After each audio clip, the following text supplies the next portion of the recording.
మరిచిన ప్రభుత్వాలు, బాధ్యతను మరిచిన ప్రభుత్వాలు. ఎందుకంటే నేను గత 3 రోజుల కంచెలు రాస్తాను, చాలా బాధ అనిపిస్తుంది, చాలా అంటే చాలా బాధ అనిపిస్తుంది. బాబాసాహెబ్ అంబేద్కర్ మీద కూడా ఇలాంటి కుట్రలు జరిగాయి. బాబాసాహెబ్ అంబేద్కర్ మీద కూడా ఎన్నో అవమానాలు, ఎన్నో నిందలు. కనీసం ఆయన కూర్చున్న చోట కూడా ఆయన నిలబడలేనటువంటి పరిస్థితి. మంచినీళ్ళు తాగే సందర్భంలో వివక్షత, నడిచే దారిలో వివక్షత, నలుగురు దగ్గర ఉన్న వివక్షత, బడిలో వివక్షత. ఆ రోజుల్లో బాబాసాహెబ్ అంబేద్కర్ భారత రాజ్యాంగం రాయకముందుకే అంత అవమానాలు పడ్డాడు.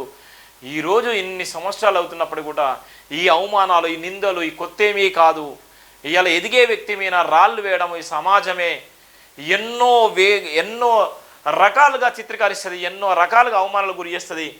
ఇవాళ ప్రవీణ్ పగడాల ఇంత ఇంటలెక్చువల్ మేధావి, ఆయన ఫేస్కు, ఆయన సంబంధించినటువంటి మా తనానికి, ఆయన ఉన్నటువంటి డ్రెస్సింగ్ స్టైల్కి ఇప్పుడు ఉన్నటువంటి సందర్భంలో ఎక్కడైనా నిజంగా పొంతన ఉందా? ఒక వ్యక్తి నిజంగా ఒక ఫిజికల్గా ఒక మాట్లాడుతుంటే ఆయన బిహేవియర్ ఎప్పటికప్పుడు చేంజ్ అవుతూ ఉంటుంది. ఒక వ్యక్తి నిజంగా సమాజంలో గుర్తింపు వచ్చిన కొద్దీ ఆ వ్యక్తి అనేకమైనటువంటి అలవాట్లకు దూరం అయిపోతాడు. ఒక వ్యక్తి సమాజంలో గుర్తింపు వచ్చినటువంటి సందర్భంలో ఆ వ్యక్తి తెలియకుండానే తన బాడీని, తనకున్నటువంటి మైండ్ సెట్ను డెవలప్ చేసుకుంటాడు. ఇవాళ ఆయన ఇక్కడ ఉన్నటువంటి సందర్భంలో చివరిగా ఆయన ప్రసంగం చేసినటువంటి సందర్భం ఈ ఫోటో. ఆయన ఏ విధంగా ఉన్నాడు, ఏ విధంగా మాట్లాడుతున్నాడు, ఏ విధంగా ఆయన బాడీ స్టైల్ ఏ విధంగా మార్చుకుంటున్నాడు.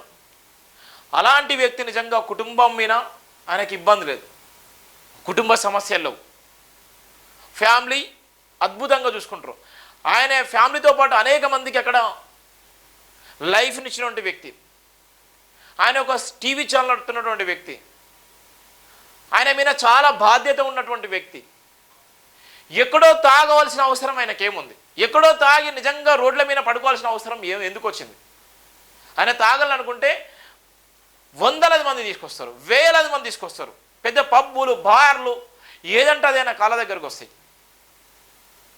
ఎందుకంత చిల్లరగా పోయి వైన్స్లాగా పోయి ఓ హాఫ్ క్వార్టర్ కానీ, లేకపోతే ఫుల్ బాటిల్ కానీ, హాఫ్ బాటిల్ కానీ తీసుకోవాల్సిన అవసరం ఏముంది? కొంతనన్నా నిజంగా మనం నిందలేయడప్పుడు, మన అవమానానికి గురి చేసేటప్పుడు కొంతవరకన్నా మన ఆత్మసాక్షి ఎడిపోతుందని ఆలోచించాలి. కొంతమైనా మన మానవత్వం ఎడిపోతుందని ఆలోచించాలి. నిందలేయడం సహజమే, అవమానాలకు గురి చేయడం సింపులే, పిచ్చి పిచ్చి కామెంట్లు వేయడం సింపులే. ఎందుకోసం ఇవ్వడంటే వాడు చేసుకోవచ్చు. కానీ నిజం అనేది పైన దేవుడు ఉంటే ఆయన తెలుస్తుంది. అక్కడ జరిగినటువంటి ఆ వ్యక్తి ఫిజికల్గా ఎవడున్నాడో వాళ్ళకు మాత్రం తెలుస్తుంది. అడ్డమైన రాతలకు, అడ్డమైన నిందలకు ఎందరో బలైపోయారు, ఎందరో నిందల పాలై ఇలా ఆత్మహత్యలు చేసుకున్నారు, ఎందరో నిందల పాలై కుటుంబాలు రోడ్డు మీద పడ్డాయి, ఎందరో నిందల పాలై రోడ్డు మీద పడి ఇలా జీవితాలు కూడా భూమిపైన లేనటువంటి ఎన్నో కుటుంబాలు ఉన్నాయి. ఇలా అవమానాలు, ఇలా హేళనలు ఎన్నో రకాలుగా జరుగుతున్నాయి. అలానే ఇలా ఉన్నటువంటి సందర్భంలో ఎంతోమంది మేధావులు కూడా, ఎంతోమంది పాస్టర్లు, ఎంతోమంది బిషప్లు, ఎంతోమంది మేధావులు కూడా స్పందిస్తున్నారంటే ఆయన వెనక నిజమైనటువంటి సత్యం ఉంది కాబట్టి, ఆయన నిజమైన సత్యం ఉంది కాబట్టి ఆయనే ఇవాళ తెలుగు రాష్ట్రాల్లో అనేక మంది స్పందిస్తున్నారు.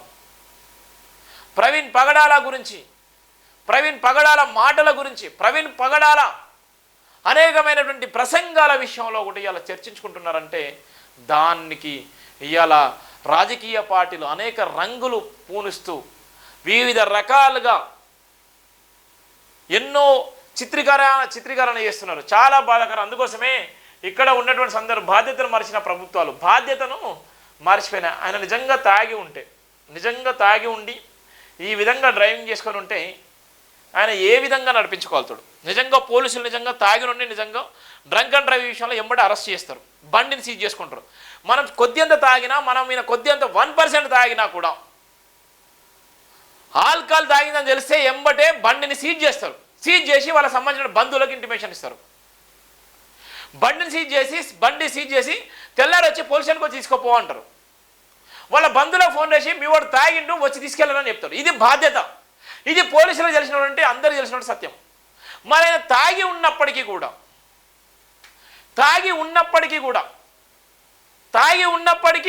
ఆయన ప్రచారం చేస్తున్నటువంటి మేధావులకి, మరి ఎందుకు పోలీసులు ఇంటిమేషన్ ఇవ్వలేకపోయారు? వాళ్ళ బంధువులకైతే ఎవరికైతే నెంబర్స్ ఇస్తారు కదా, మీరు కాల్ చేసి అడుగుతారు కదా. ఆయన బిహేవియర్ ఆయన ఉన్నటువంటి పరిస్థితి అయితే అందరూ తెలుసు కదా. తెలిసిన తర్వాత తాగినోడు మీనా ఆయన అంతా తాగి ఉంటే పోలీసులు ఎవరికి ఇంటిమేషన్ బండిని సీజ్ చేస్తారు? డ్రంక్ అండ్ డ్రైవ్లో ఉన్నటువంటి వ్యక్తిని వాళ్ళు ఎంత పెద్ద తోపైనా, ఎంత పెద్ద వ్యక్తి అయినా, ఎంత పెద్ద వాడు ఐఏఎస్ అయినా ఐపీఎస్ అయినా, ఈ రాష్ట్రం నడిపించేటువంటి ముఖ్యమంత్రి అయినా తాగి ఉంటే సీజ్ చేస్తారు బండి. అది రూల్. మరి అంటే రూలు ఈయన మరి ప్రవీణ్ పగడాలకు వర్తించలేదా? ప్రవీణ్ పగడాల నిజంగా తాగి ఉండడాన్ని ప్రచారం చేసేటువంటి వ్యక్తులు మరి తాగిన సందర్భంలో ఎందుకు బండిని సీజ్ చేయలేదు? ఎందుకు బండిని సీజ్ చేసి నిజంగా ఇంటిమేషన్ ఇవ్వలేదు ఆ కుటుంబానికి? ఆ బండికి సంబంధించిన నెంబరు, ఆ బండికి సంబంధించిన వ్యక్తులు ఎవరైనా ఇంటికి ఇంటిమేషన్ ఇస్తారు కదా. ఇంటిమేషన్ ఇచ్చి తాగింది దిగేదాకా ఆన్నే పెట్టుకుంటారు కదా పోలీసులు. మరి ఎందుకు పెట్టుకోలేకపోయాలంటే దీని వెనుక పెద్ద కుట్ర ఉంది. ఆ కుట్రనే పసిగట్టలేనటువంటి సమాజంలో భయంకరంగా జరుగుతున్నటువంటి ఒక ట్రోల్.